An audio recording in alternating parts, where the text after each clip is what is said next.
नमस्कार, राधे राधे मेरे हिंदी प्रेमियों। तो आज चलते हैं फिर से अपनी क्लास में। और इसमें मैं आपको हिंदी काव्य साहित्य के अंतर्गत, कृष्ण काव्य साहित्य के अंतर्गत आपको सभी रचनाएं और रचनाकार जो है वो कंप्लीट करा रही हूँ, वो भी ट्रिक के साथ, जिससे आपको ये रचनाएं अच्छे से लर्न हो जाएं, क्योंकि एग्जाम्स में बड़ा कन्फ्यूजन होता है। ठीक है, तो लास्ट आज हमारा डे है रचनाओं का। इसके बाद कृष्ण भक्ति काव्य जो है वो कंप्लीट हो जाएगा। अगर आपको अष्टछाप की जो अष्टछाप की और आपको संप्रदाय प्रवर्तक की, कृष्ण काव्य रचनाओं के रचनाकार की, इन सब की अगर आपको ट्रिक चाहिए और आपको लर्न करना है तो आप मेरे सभी वीडियोस देख सकते हैं। ठीक है, तो चलते हैं हम आज की रचनाओं की तरफ।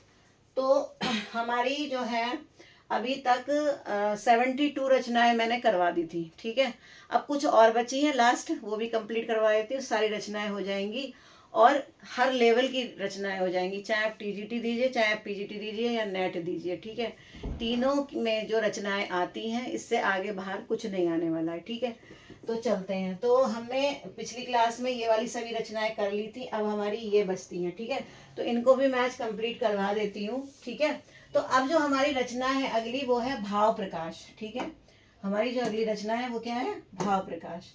तो भाव प्रकाश रचना जो है वो है हरि राय की। ठीक है, इसको आप कैसे लर्न करेंगे? देखिए, जब हमारे अंदर भाव होता है तो हम प्रकाश का अनुभव करते हैं। हमारे मन में अंधेरा है, अंधेरा मतलब अज्ञान का अंधेरा। और जब हम हरि का भजन करते हैं, किसका? हरि का भजन।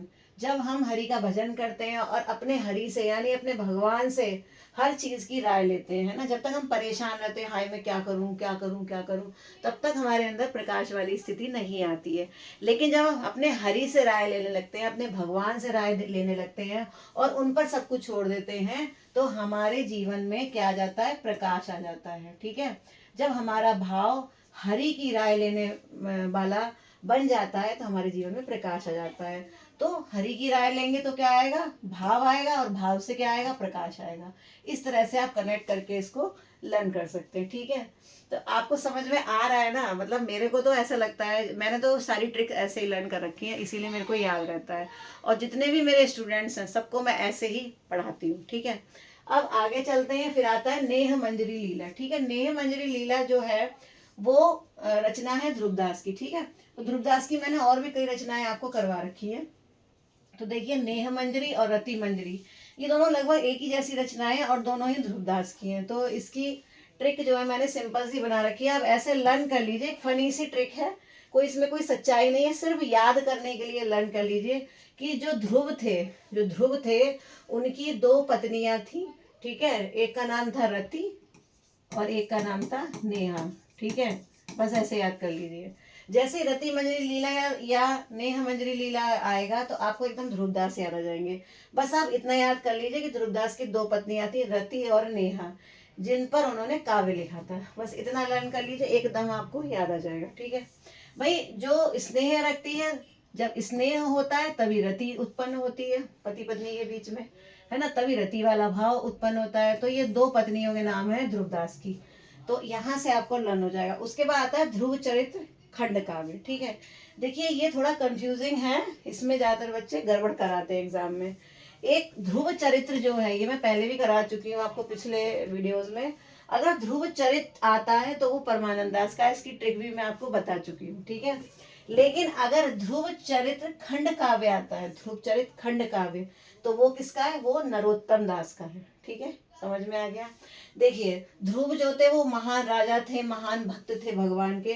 अब सोच लीजिए कि जो ध्रुव का चरित्र लिखेगा, उन पर खंड काव्य लिखेगा, वो तो नरों में उत्तम ही होगा ना। भाई, नरों में उत्तम कौन होता है? जो भगवान के भक्तों को रिस्पेक्ट देते हैं। ठीक है, उनके सत्संग को सुनते हैं, उनकी बात को सुनते हैं। तो जो ध्रुव पर लिखेगा खंड काव्य, वो तो नरों में उत्तम होगा, यानी नरोत्तम दास होगा। ठीक है, ऐसे याद कर लीजिए, इससे आपको लर्न हो जाएगा। फिर आता है प्रद्युम्न चरित्र, ये बड़ी इंपॉर्टेंट है। ठीक है, बहुत इंपॉर्टेंट रचनाएं हैं हर दृष्टि से, चाहे टीजीटी हो, पीजीटी हो या नेट हो। देखिए, प्रद्युम्न चरित्र जो है वो सुधारू अग्रवाल की रचना है। और एक इसमें इसके लिए एक विशेष बात जो है वो क्या है कि ये ब्रज भाषा का सबसे प्राचीन प्रबंध काव्य। अगर क्वेश्चन ये आता है आपका कि ब्रज भाषा का सबसे प्राचीन प्रबंध काव्य कौन सा है, ठीक है, ये जो बता रहे हैं ये पीजीटी नेट लेवल का क्वेश्चन है। ठीक है, तो ब्रज भाषा का सबसे प्राचीन प्रबंध काव्य कौन सा है? तो वो है प्रद्युम्न चरित, ठीक है। और ये किसकी लिखी हुई है? सुधारू अग्रवाल की लिखी हुई है। अब इसको कैसे लर्न करेंगे, ठीक है। देखिए आप ऐसे याद कर लीजिए, प्रद्युम्न। अब देखिए प्रद्युम्न शब्द जो है मैं यहाँ लिख देती हूँ, प्रद्युम्न, ठीक है। तो प्रद्युम्न शब्द में आप ये छांट लीजिए, द्युम, द्युम, ठीक है, द्युम। द्युम का मतलब दुम, दुम का मतलब क्या होता है? पूंछ, ठीक है। तो द्युम्न में से आप पूंछ निकाल लीजिए। क्या निकालेंगे आप? द्युम्न में से आप क्या निकालेंगे? पूंछ, यानी कि प्रद्युम्न, द्युम्न यानी दुम, और दुम मतलब पूंछ, ठीक है। तो देखिए जिसकी पूंछ होती है, जिसकी दुम होती है, उसको सुधार की आवश्यकता होती है। समझ में आ रहा है? यानी जिसकी पूंछ है वो कैसे होता है? जानवर के समान है, जानवर है। और जानवर को क्या किया जाता है? सिखाया जाता है, ठीक है। आपको पता है ना, जितने भी एनिमल्स होते हैं सबको ट्रेनिंग दी जाती है। इंसान जो है वो देखकर जल्दी सीख जाते हैं, लेकिन एनिमल्स को स्पेशल ट्रेनिंग दी जाती है। अगर कोई भी चीज़ हमें सिखानी पड़ती है तो उनमें सुधार हम कब लाएंगे? जब क्या होगा? सुधार किस में आता है? दुम वाले जानवरों में, ठीक है। तो ऐसे याद कर लीजिए, अगर किसी की दुम है, पूंछ है, तो उसको सुधार की आवश्यकता है। और ऐसे जानवरों में बाल भी होते हैं, याद रखिएगा, ठीक है। तो ये केवल लर्न करने के लिए, इसको आप ऐसे ही लर्न कर लीजिए, ठीक है। उसके बाद आते हैं क्याम खा रासो। अब देखिए ये बड़ी अजीब सी रचनाएं है ना, सुनने में अजीब लग रही है आपको, ठीक है। तो क्याम खा रासो जो है वो मैं आपको बताती हूँ। क्याम खा बड़ी बहुत इजी तरीके से आप किसको लर्न कर सकते हैं। तो क्याम खा जो है, देखिए इसमें आप एक चीज देखिए, यहाँ क्याम है और यहाँ अगर इसको आप कट कर देंगे तो ये हो गया न्याम। यहाँ न्याम है और यहाँ क्याम है। तो क्याम और न्याम दोनों शब्द आपस में मिल रहे हैं, खा भी दोनों में आ रहा है, तो डेफिनेट अपने आप ही ट्यूनिंग बन रही है दोनों वर्ड्स की। तो ऐसे ही लर्न हो गया होगा आपको, है ना। इसमें कोई कहानी बनाने की जरूरत नहीं, कोई इमेज बनाने की जरूरत नहीं है। फिर आगे चलते हैं, कानद दे प्रबंध। ये पद्य नाव की लिखी हुई, किसकी लिखी हुई है? पद्य नाव की। तो आप ऐसे याद करिए, देखिए इसको, इसकी ट्रिक जो है ना थोड़ी सी मैंने अलग से बनाई है, क्योंकि ये रचना ज्यादातर याद नहीं रहती लोगों को, ठीक है। तो पद्य का मतलब क्या होता है? अच्छा, पद्य का मतलब क्या होता है? कविता या काव्य। पद्य का मतलब क्या होता है? ये तो आपको पता ही है, कविता या काव्य। अब जब भी हम किसी कविता को पढ़ते हैं तो हमें क्या कर सॉरी, अगर हम किसी कविता को पढ़ते हैं तो हमें कान, यानी अपने कान को उस पर लगाना पड़ता है, ठीक है। अच्छा देखिए, आप जब भी आप कोई कविता पढ़ते हैं या कविता मतलब किसी की कविता सुनते हैं, ठीक, अगर कोई व्यक्ति अपनी कविता सुनाता है तो आपको कानों से सुननी पड़ती है ना, क्योंकि कविता ज़्यादातर गाने की शैली में होती है। गद्य कविताएं भी होती हैं, लेकिन कविता सुनने में ही अच्छी लगती है ना। गद्य ज़्यादातर पढ़ने में अच्छा लगता है, लेकिन कविता क्या होती है? सुनने में अच्छी लगती है, क्योंकि उसमें कोई ना कोई राइम होती है, इसलिए, ठीक है। तो अगर हमें पद्य सुनना है, पद्य मतलब कविता, ठीक है, अगर हमें पद्य सुनना है तो हमें अपने कानों पर कान खोल के रखने पड़ेंगे। तो कान से क्या हो गया? कान, और सुनना है कविता, कविता मतलब पद्य। तो याद रखिए, कानद प्रबंध किसने लिखी है? पद्य नाव ने, ठीक है। उसके बाद चलते हैं छीहल बावनी। छीहल बावनी और छीहल ये दोनों तो एक ही हैं, ठीक है। ये तो आपस में मैच हो रहे हैं, तो इनमें कुछ लर्न करने की जरूरत नहीं, ऐसे ही पता चल रहा है कि छीहल बावनी किसने लिखी होगी? छीहल ने लिखी होगी। फिर आता है भाषा सूक्ति मुक्तावली, ठीक है। इसको आप कैसे लर्न करेंगे? देखिए भाषा सूक्ति मुक्तावली जो है ये बनारसी दास की लिखी हुई है। अब इसको कैसे लर्न करेंगे? देखिए बनारसी दास जो है वो कहाँ रहते थे? बनारस में रहते थे। आप ऐसे लर्न कर लीजिए, बनारसी दास बनारस में रहते थे। और बनारस में क्या है? बहुत सारे मंदिर हैं, ठीक है। बनारस में क्या है? बहुत सारे मंदिर हैं। और बनारस के मंदिरों में जब आप जाते हो तो वहां पे आपको भाषाओं में, जो भी भाषा हमारी हिंदी भाषा, संस्कृत भाषा, उसमें सूक्तियाँ बहुत मिलती हैं मंदिर में देखने को, दीवारों पर लिखी होती हैं।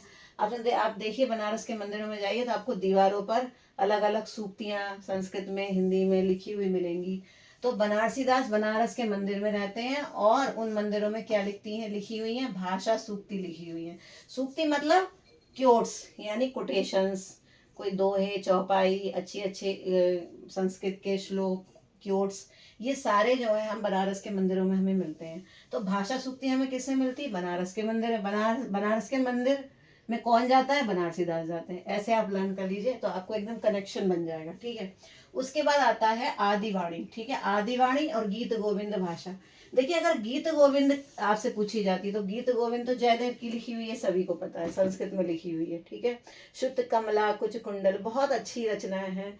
मैं तो रोज ही सुनती हूँ गीत गोविंद। और गीत गोविंद के बारे में एक बात बड़ी प्रचलित है कि जब भी आप गीत गोविंद जो है, चाहे आप उसका उसको मतलब किसी डिजिटली आप उसको प्ले करें, ठीक है, टीवी वगैरह पे या टेप रिकॉर्डर पे, कैसे भी अगर आप प्ले कर रहे हैं या फिर आप खुद गा रहे हैं, तो आप ये मान लीजिए आप एक आसन जो है वो अपने मंदिर में, अपने घर में बिछा कर रखिए। क्योंकि गीत गोविंद भगवान को इतना पसंद है, भगवान कृष्ण को, कि जब गीत गोविंद हम गाते हैं या अपने घर में प्ले करते हैं किसी भी इंस्ट्रूमेंट्स पर, तो क्या होता है, भगवान श्री कृष्ण तुरंत चले आते हैं। इसलिए हमेशा आसन बिछा के रखा जाता है जब भी गीत गोविंद गाया जाता है ना।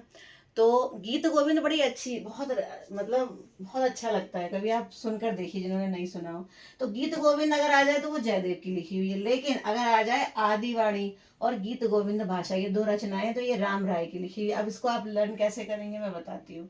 देखिए, आदिवाणी गीत गोविंद भाषा, ठीक है। देखिए, अगर आपको बाणी सीखनी है, बाणी कैसी, आदिवाणी, आदिवासी, आदिवाणी का मतलब पुरानी वाणी, ठीक है। अब जैसे इंग्लिश है, इंग्लिश पुरानी वाणी नहीं है, इंग्लिश जो है वो नई लैंग्वेज है, ठीक है, आजकल के बच्चों की लैंग्वेज है इंग्लिश, ठीक है। आजकल सब इंग्लिश सीखना चाहते हैं, प्रोफेशनल लैंग्वेज है।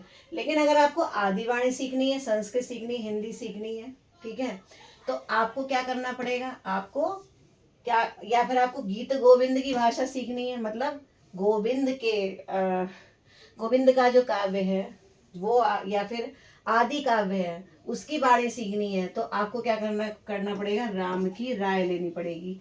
राम की राय कैसे अच्छा, कैसे, अगर आप हिंदी पढ़ते हैं, हिंदी हमारी आदिवाणी है, ठीक है, संस्कृत हमारी आदिवाणी है, तो जब आप हिंदी पढ़ते हैं तो हिंदी में हमेशा आप पहले राम भक्ति काव्य, कृष्ण भक्ति काव्य पढ़ते हैं ना, पहले आदिकाल पढ़ते हैं, फिर भक्ति काव्य पढ़ते हैं। तो भक्ति काव्य में आप राम भक्ति काव्य पढ़ते हैं, तो आपको राम की राय लेनी पड़ेगी, कृष्ण की राय लेनी पड़ेगी। अगर आप भक्ति वाले हैं तो आपको ये भाषाएं, आदिवाणी और गीत गोविंद, गोविंद की भाषा बड़ी आसानी से समझ में आ जाएगी। तो आपको अगर ये भाषा बाणी सीखनी है तो आपको किसकी राय लेनी पड़ेगी, राम राय लेनी पड़ेगी, है ना। तो राम की राय लेकर के आपने बाणी और भाषा, आदिवाणी और गोविंद की भाषा दोनों सीखी, तो इसलिए दोनों में कनेक्शन बन रहा है। उसके बाद आगे चलते हैं, पंच पांडव। पंच पांडव चरितरास, ये जो है रचना है शलिभद्र सूरी की और रणमल्ल छंद। इसको मैं पहले बता देती हूँ। देखिए, रणमल्ल छंद क्या है, जब मल्ल युद्ध कोई करता है, ठीक है, ऐसे याद रख लीजिए। देखो, बड़ी बहुत ही फनी ट्रिक मैं आपको बता रही हूँ। जब मल्ल युद्ध होता है, जब मल्ल युद्ध होता है, रण का मतलब युद्ध क्षेत्र, ठीक है, तो जब रण में यानी युद्ध क्षेत्र में मल्ल युद्ध होता है, मल्ल मतलब लड़ाई, फाइटिंग, ठीक है, जब होती है तब लोग क्या करते हैं, जो पहलवान होते हैं या सैनिक होते हैं, वो एक दूसरे को धर पटक करते हैं, धर यानी धर धर के मारते हैं, जमीन पे धर धर के, ठीक है, मारते हैं। तो आप ये याद कर लीजिए, अगर रणमल्ल छंद रचना आती है तो मल्ल शब्द देख के एकदम आपको याद आ जाएगा धरपटक, ठीक है, कि धर धर के मार रहे हैं जोर जोर से। तो रणमल्ल छंद किसकी लिखी हुई, श्रीधर, ठीक है, श्रीधर। तो ये जो शब्द हैं ये आपस में कनेक्शन बना रहे हैं। फिर आते हैं पंच पांडव चरितरास, ठीक है। ये जो रचना है, ये रचना मैं आपको याद, मैं आपको बताती हूँ कैसे याद करेंगे। पंच पांडव है, आपको पता है ये 5 पांडव थे। अब 5 पांडव का चरित्र किसने लिखा, शलिभद्र सूरी। देखिए, ये हो गए शलिभद्र सूरी, ये आदिकाल के कवि है, लेकिन चूंकि इन्होंने राम काव्य भी लिखा है इसलिए यहाँ पर इनका नाम आया है। वैसे ही आदि काव्य के कवि है, लेकिन राम काव्य भी इन्होंने लिखा है कुछ कुछ, तो इसीलिए यहाँ पर इनका नाम आया है, ठीक है। तो शलिभद्र सूरी जो है उन्होंने लिखा पंच पांडव चरित रास। तो इसको आप कैसे लर्न करेंगे मैं आपको बताती हूँ। देखिए, शलिभद्र यानी शली का मतलब क्या है और भद्र का मतलब क्या है। भद्र किसको कहते हैं, भद्र मतलब सज्जन, ठीक है, भद्र मतलब सज्जन। तो 5 पांडव जो थे वो हमारे बड़े सज्जन थे, भद्र पुरुष थे। कैसे थे, भद्र पुरुष थे, ठीक है। और भद्र पुरुष थे, इसीलिए जो नाम है इसके लेखक का, इसके रचनाकार का, उसमें भद्र सूरी आ रहा है। तो भद्र सूरी तो किसी का नाम नहीं होता, सीधी सी बात है। अगर आपको भद्र याद आएगा तो शलिभद्र अपने आप ही याद आ जाएगा, ठीक है, शलिभद्र अपने आप ही आ जाएगा। तो 5 पांडव जो थे वो बहुत भद्र थे, सज्जन व्यक्ति थे। तो यानी पंच पांडव चरित किसने लिखा? शलिभद्र सूरी ने लिखा। तो ये कुछ रचनाएं मैंने आपको अच्छे से कंप्लीट करा दी हैं। आज हमारी टोटल 84 रचनाएं जो है कृष्ण काव्य की हो चुकी हैं। सब आप एक एक करके सारे वीडियोस देख लीजिए, आपको सभी रचनाएं याद हो जाएंगी। कृष्ण काव्य की विशेषताएं, कृष्ण काव्य के मुख्य बिंदु, कृष्ण काव्य के सभी रचना और रचनाकार, अष्टछाप के कवि, प्रमुख संप्रदाय तथा प्रवर्तक, ये सभी मैंने आपको वीडियोस विद ट्रिक जो है वो दे रखे हैं, जिससे आपको याद हो जाए, ठीक है। अब आपका मैं एक और मैं आपको वीडियो दूंगी, कृष्ण भक्ति काव्य हो या राम भक्ति काव्य हो। भक्ति काव्य में एक वीडियो अपडेट करना चाहूंगी, अद्वैत और द्वैतवाद, विशिष्ट अद्वैतवाद, शुद्ध अद्वैतवाद, ये जितने भी बाद होते हैं ना, ये स्टूडेंट्स की समझ में नहीं आते, सब एक जैसे लगते हैं, ठीक है, बड़ा कन्फ्यूजन होता है। तो ये भी मैं आपको ट्रिक के साथ बताऊंगी और अच्छे से बताऊंगी, जिससे आपको एग्जाम में कन्फ्यूजन ना हो। इनका मतलब भी बताऊंगी और ट्रिक के साथ भी बताऊंगी, है ना। पहले आपको मैं बताऊंगी द्वैतवाद क्या होता है, द्वैतवाद क्या होता है, शुद्ध द्वैतवाद, उसकी व्याख्या कर दूंगी। उसके बाद मैं ट्रिक भी बता दूंगी। उससे क्या होगा कि दोनों चीज़ें आपको समझ में भी आ जाएगा और ट्रिक के साथ आपको याद भी हो जाएगा, ठीक है। तो ये भी वीडियो में देने वाली हूँ, लेकिन अब मैं राम भक्ति का भी शुरू कर रही हूँ। द्वैत का बीच में आपको बता दूंगी, ठीक है। तो आई थिंक आपको समझ में आ गया होगा। तो कमेंट करिए मेरे वीडियो पर और मुझे बताइए कि आपको कैसा लग रहा है, याद हो रहा है या नहीं हो रहा। और लाइक कीजिए, ठीक है। अगर चैनल सब्सक्राइब नहीं किया तो वो कर लीजिए और लगातार इसको शेयर करते रहिए अपने दोस्तों में, अपने जो हिंदी के हमारे कॉम्पिटिटिव एग्ज़ाम्स के स्टूडेंट्स हैं उनमें, ठीक है। तो फिर मिलती हूँ राम भक्ति काव्य के साथ में, ठीक है। और गद्य साहित्य आपका साथ में पैरेलल आपको रोज मिलेगा, ठीक है। तो कहानी का वीडियो भी आपको मिलेगा, ठीक है। अब इसी के साथ कृष्ण काव्य के साथ तो इसी तरह पैरेलल में चलते रहेंगे और आपकी तैयारी कंप्लीट हो जाएगी जल्दी। क्योंकि अलग अलग करने में क्या होता है कि क्या होता है ना कि देखिए, मैं आपको जब एक एक रचना ट्रिक के साथ बता रही तो मुझे समय लग रहा है। अब जैसे अगर मान लीजिए मैं कृष्ण काव्य की विशेषताएं बता दूं, सारे टॉपिक्स बता दूं और उसके बाद आपको रचनाएं केवल एक PDF में दे दूं, या केवल रचनाओं को ऐसे ही बता दूं कि इसके रचनाकार ये हैं, इसके रचनाकार ये हैं, और आपको लर्न नहीं होगा, है ना। वो तो हर जगह होता ही है, ठीक है। आपको लर्न नहीं होगा तो कोई फायदा नहीं है। लेकिन जब मैं एक एक रचनाकार और रचना की को ट्रिक के साथ बता रही हूँ तो मुझे समय लगेगा, ठीक है। तो समय दीजिए आराम से, लेकिन ऐसा लर्न कीजिए जो एकदम मतलब परमानेंट हो जाए आपके दिमाग में, आप कभी भूलो नहीं, ठीक है। तो इसीलिए मैं टाइम लेकर के पढ़ा रही हूँ। तो अब आगे चलेंगे राम भक्ति काव्य की ओर, ठीक है। तुलसीदास का वीडियो मैं ऑलरेडी दे चुकी हूँ आपको राम भक्ति काव्य में। अब मैं आपको राम भक्ति काव्य की विशेषताएं करवाऊंगी, ठीक है। तो मिलते हैं फिर आगे। Thank you so much. Radhe Radhe, नमस्कार।